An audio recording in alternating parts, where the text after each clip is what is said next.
Hi everyone, it's Megan from Rooted to Grow, WNY. I don't know if you're watching this on YouTube or Instagram, but welcome and hello. So I wanted to make this video about my issue with football on Thanksgiving. And I know some people are going to fully disagree with me, and that's all right. And some people will completely agree with me, and perhaps some people will be in the middle.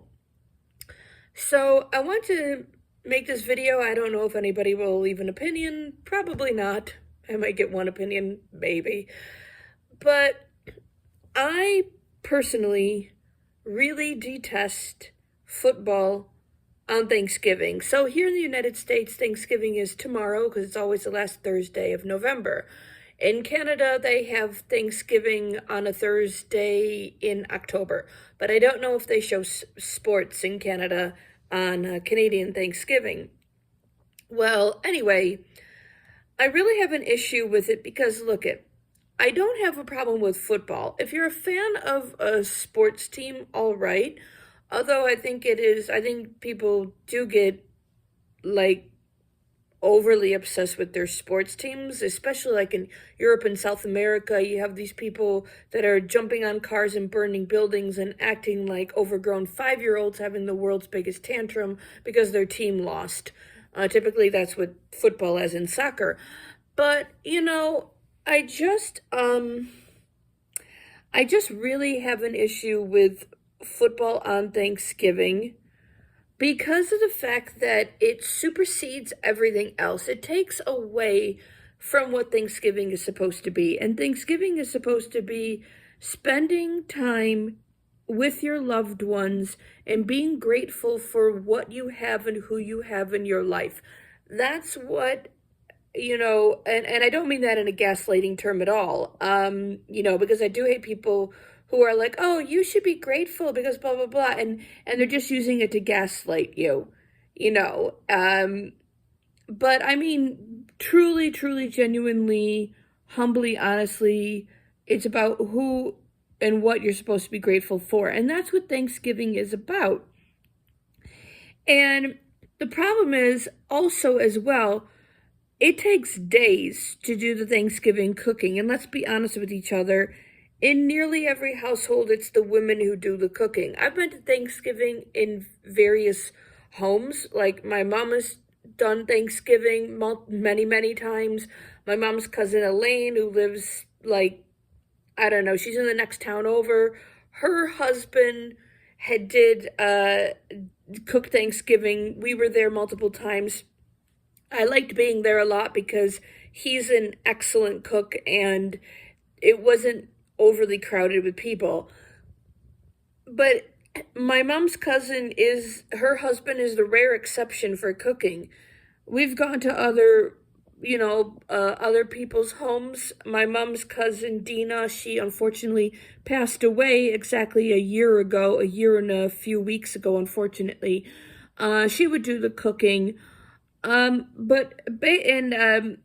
I remember going to Thanksgiving as a kid with former friends in Chile. It was one of my dad's best friends. He was from the South Bronx. He very, very tragically passed away from ALS.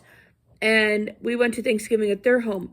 But my point is that it's not just about my Thanksgiving experiences. It's other people too. It's nearly always the women who do the cooking. And the problem is because of when the football game is put on, it's nearly always the women who do the cleaning as well. And that's extremely problematic because of the fact that it takes days, literally days, to put a Thanksgiving meal together. It's an extreme amount of work. And so you quite often get, not every household, but this is the vast majority, you get guys who come in, all they want to do when they walk in the door is go, oh, is the game on?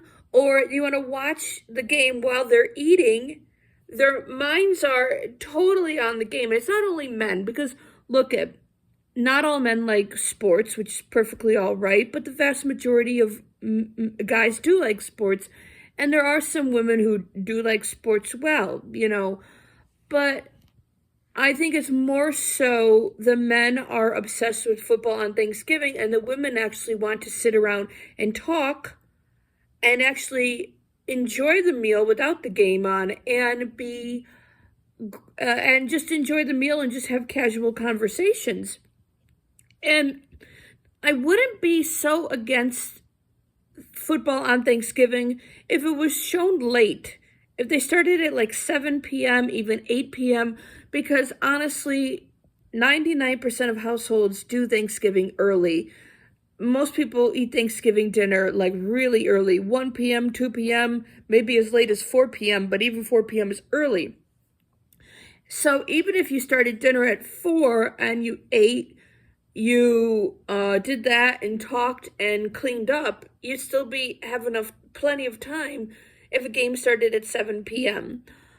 So I just see the problem with that. And 2 nights ago, I was talking to my former neighbor, Barb. She's an elderly lady who's like the Betty White of the East. And she was the one who told me the word supersede, because that was the word I was looking for. And she said many, many years ago, she went to a Thanksgiving where the house she was at, the people she went to Thanksgiving over at their place, they wheeled the TV into the dining room so they could watch the game whilst they were eating. And it's just so problematic. And it's also getting back to the whole, most women do all the cooking. They put the game on when they know the vast majority of American homes will be still eating, or they just finished eating. So what happens? It's the guys want to jump on the couch or relax in the recliner chair, and they put the game on. And the women are doing all the cleaning after they literally did days and days of cooking. Or even if you're a guest, another woman guest at the house, so, oh, let me help you. And the problem is with the older generation of women, the elderly women, and some who've already passed on, have passed away, they're like, oh, well, let the guys enjoy the game. The game is on.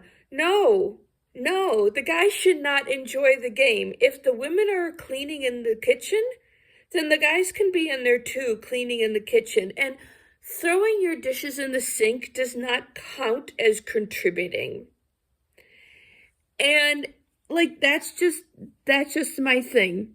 The other problem is people might say, well, Megan or whoever, if you don't like the game, you don't have to watch it. But the truth of the matter is that you do.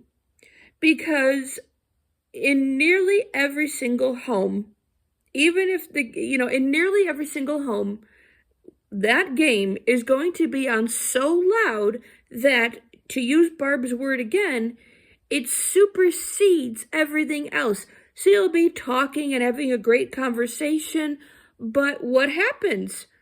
Oh, hang on a second. Hang on, they're scoring.